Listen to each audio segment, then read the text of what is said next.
முடியுது. Sasikala, TTV, OPS, Mukkulathur சமூகத்தை சேர்ந்தவங்க அவங்க சமூகத்தை கோபப்படுத்தி முழு வாக்கு வங்கியையும் இபிஎஸ் பெறுவது சாத்தியம் இல்லைன்னா தற்காலிகமா ரெட்டலையை முடக்கினாலும் அவருக்கு லாபம் தானே. அவர் கை காமிச்சிருவார்ல.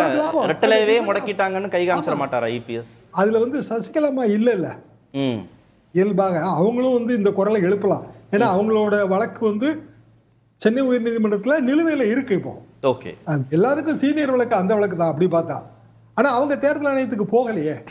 ஏனென்றால் ரெட்டையில ஒருவேளை ஏதாவது ஒண்ணு ஆயிடுச்சு அப்படின்னா அந்த பழிபாவத்தை நம்ம சுமக்க வேண்டியது வருமேங்கிற கவலை தான். அதுல அவங்க தெளிவா இருக்காங்க. டிடிவியை பொறுத்த வரைக்கும் தனி கட்சி, தனி சின்னம் வச்சிருக்காரு. அவருக்கு இந்த பிரச்சனையே வரப்போறது இல்ல. எடப்பாடி பழனிசாமி என்ன ரோலை வகிக்க விரும்புகிறார்? திமுக ரோலை வகிக்குதுங்க. இப்போ பழைய என்னென்ன பிரச்சனை எல்லாம் போயிடுச்சு பாருங்க. வேங்க வயல் என்னாச்சு, அண்ணா யூனிவர்சிட்டி மேட்டர் என்னாச்சு, எல்லா பிரச்சனையும் பின்னுக்கு போயிடுச்சு. என்ன காரணம்?